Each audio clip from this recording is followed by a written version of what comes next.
Assalamualaikum warahmatullahi wabarakatuh. UMKM Insight Warrior. Nah, bertemu lagi nih sama Ane. I am 9. Nah, di masa pandemi ini kita tetap harus mengikuti protokol kesehatan dengan memakai masker, mencuci tangan, dan lain-lainnya. Nah, untuk kali ini kita akan menemui ibu satu ini untuk membahas seluk-beluk tentang UMKM. Nah, beliau ini adalah awalnya penjual gorengan loh. Tapi di masa pandemi ini sampai sekarang dia bisa menghidupi keluarganya dari tugas-tugasnya beliau yang sekarang menjadi UMKM di kesehatan. Nah, mau tahu selengkapnya? Yuk, Sobat Kreatif.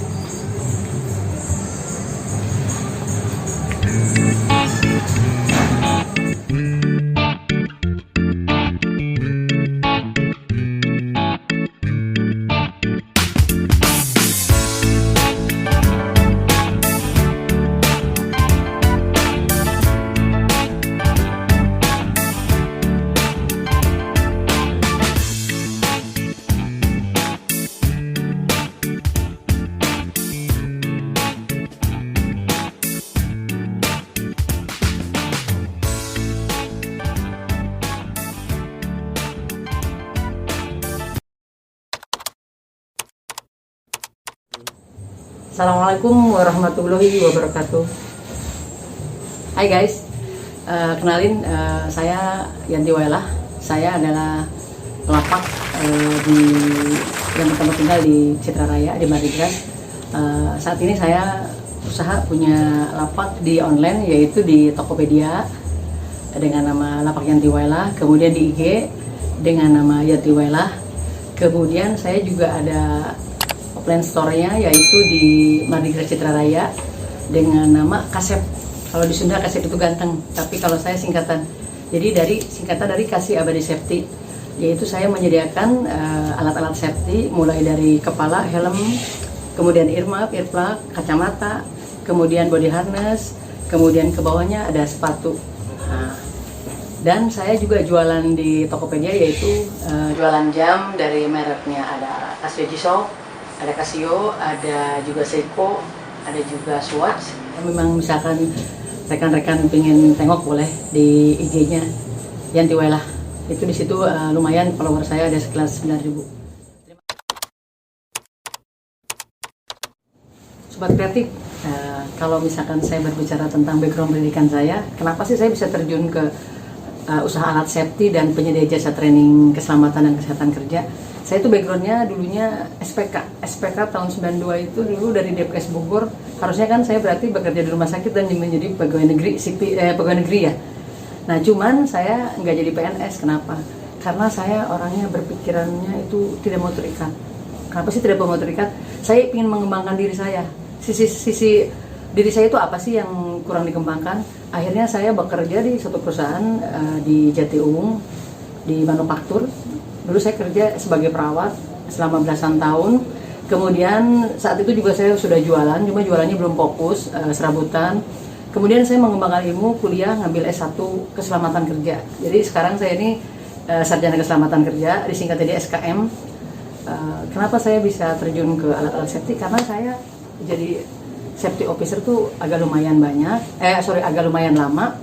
Dan saya mendirikan sebuah komunitas, yaitu namanya HSE Tangerang Raya, yang di situ ada 700 orang HSE officer yang tergabung dalam komunitas itu. Kebetulan saya foundernya. Setelah saya berdiri 5 tahun, kemudian saya 2 tahun terakhir itu saya menjadi ketuanya sekaligus. Karena apa?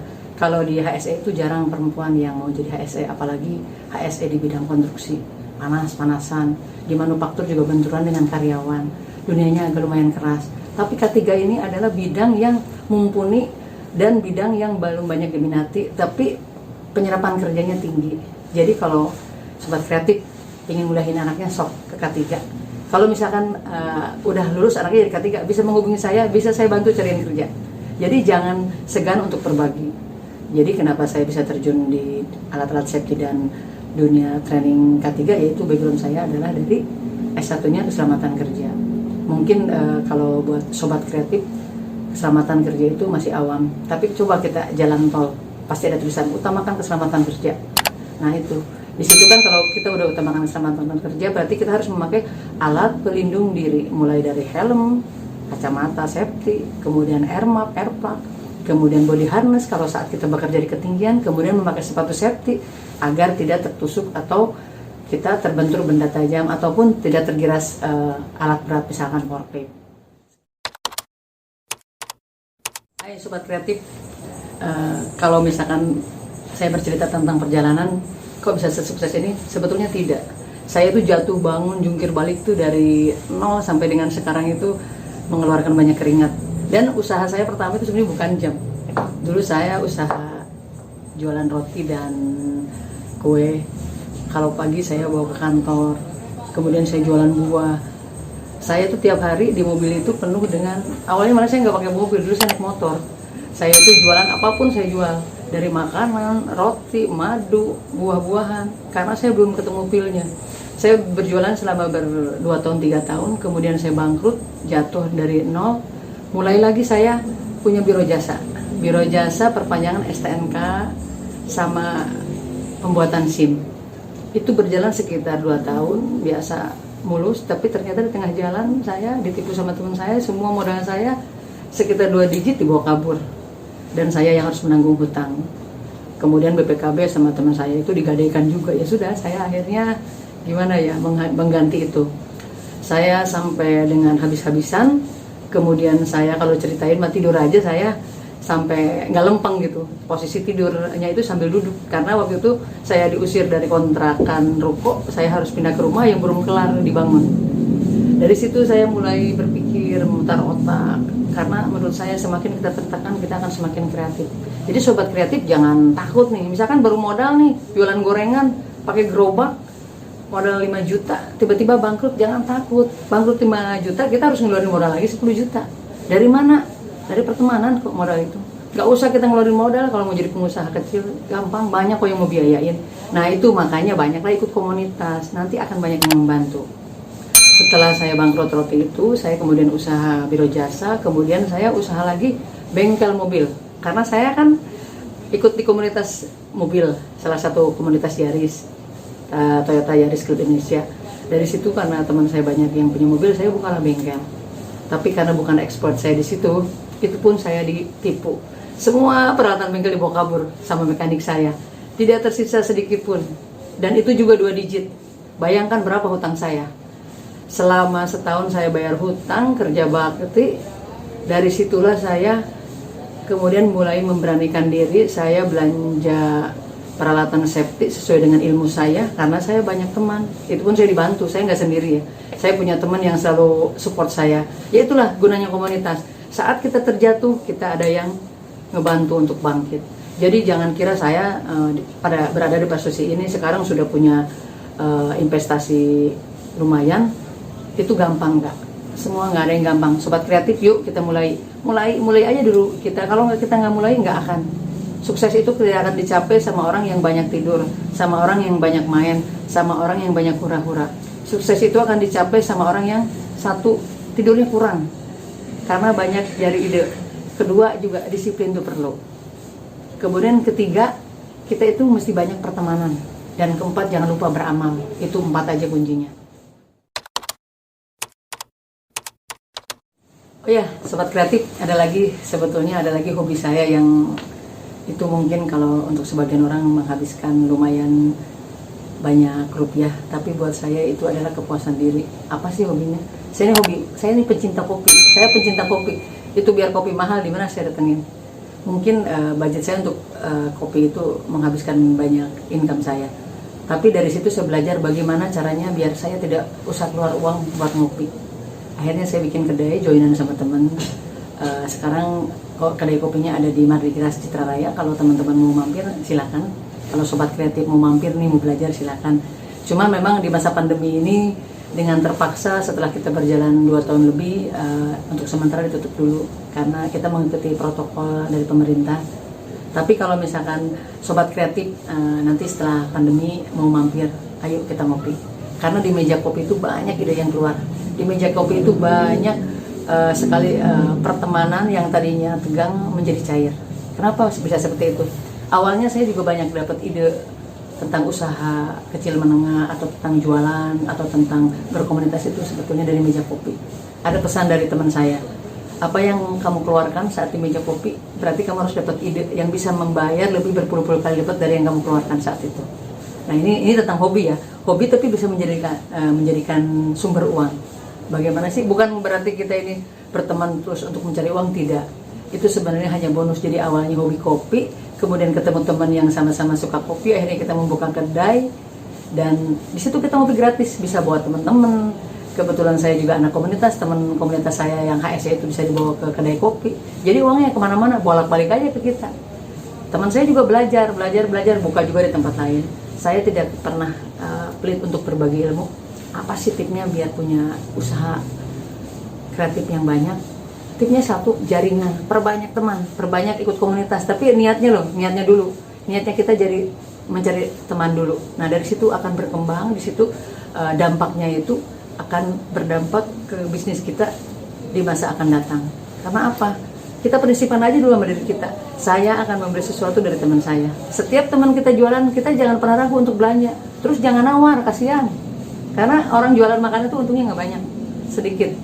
Jadi kalau ada orang jualan, kita beli aja dulu. Nah dari situ nanti kita menanam kebaikan, kita akan menuai. Suatu saat kita punya usaha, orang pasti akan beli produk. Kesan dan pesan saya untuk sobat kreatif yaitu kesannya, kalau kita mau mulai usaha, baik itu usaha di bidang apapun, ikutilah sesuai dengan hobi kita. Biar usahanya itu kalaupun kita nggak maju, kita nggak sakit-sakit amat karena memang hobi. Jadi usaha dari hobi kita, jadikan hobi kita jadi usaha.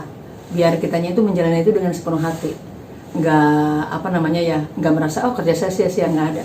Jadi jadikan hobimu usaha. Kemudian kalau seandainya bangkrut, jangan pernah takut. Bangkrut 5 juta diganti 10 juta, bangkrut 10 juta diganti 100 juta, itu akan dikembalikan sama Allah. Sama satu lagi pesan saya, jangan pernah sungkan untuk berbagi, jangan pernah rugi untuk berbagi. Jadi sejahterakan keluargamu, terutama ibumu, bapamu, dan saudara-saudaramu, anak yatim dan kaum duafa. Nah, sisihkan rezekimu untuk mereka. Jangan pernah pelit karena akan dikembalikan berkali-kali lipat sama Allah. Jadi pesannya, jangan pernah menyerah untuk berusaha. Jadikan hobimu untuk ladang usaha. Anggap kita naik sepeda. Naik sepeda itu kalau kita berhenti untuk mengayuh, maka kita akan terjatuh. Pelan-pelan, jangan seperti pengen naik mobil, jus langsung nyampe, ataunya di tengah jalan nabrak. Pelan-pelan tapi pasti. Jadikan diri kita seperti kura-kura, maju tanpa pernah nengok ke belakang atau balik lagi. Apapun yang terjadi, kita jalani dengan sepenuh hati. Jadi itu pesan saya. Jangan pernah irit untuk berbagi, jangan pernah rugi untuk berbagi, baik itu ilmu ataupun misalkan rezeki. Sejahterakan sekitar kita, terutama orang tua, terutama ibumu selagi masih hidup. Karena kita akan menyesal kalau tidak pernah berbagi untuk orang tua kita selagi masih hidup. Sama satu lagi, selama ini saya masih bekerja di suatu perusahaan, kenapa belum saya lepas? Saya ingin ngerasain menjadi owner sebuah perusahaan kecil menengah dengan menjadi karyawan. Jadi karyawan itu setinggi apapun posisi kita, mau jadi direktur, tetap kita harus tunduk kepada yang punya. Tapi kalau kita punya usaha sendiri, kita bisa mengatur waktu. Kayak saya nih punya PT dan punya lapak. Terserah saya hari Sabtu atau hari Minggu mau buka atau enggak. Yang penting kitanya ini bertanggung jawab, dalam artian begini. Kemana sih bertanggung jawab? Biarpun kita di rumah, jalan bisnis tetap. Karena sekarang itu sistem online. Jadi gunakan sekarang itu fasilitas online digunakan. Kita sekarang misalkan jualan kalau kita jualan makanan ya dengan GrabFood, dengan GoFood. Kalau kita jualan barang ya kita bisa menggunakan lapak-lapak online itu. Jangan pernah berhenti untuk berubah mengikuti perkembangan zaman. Karena apa? Kalau kita nggak dinamis, kita akan punah. Banyak contohnya perusahaan-perusahaan besar yang dia tidak mau ikutin perubahan, akhirnya bangkrut. Jadi kita harus mengikuti perubahan, harus mengikuti perkembangan zaman. Wayahnya online, yuk kita jualan online. Sukses untuk sobat kreatif, yuk kita usaha.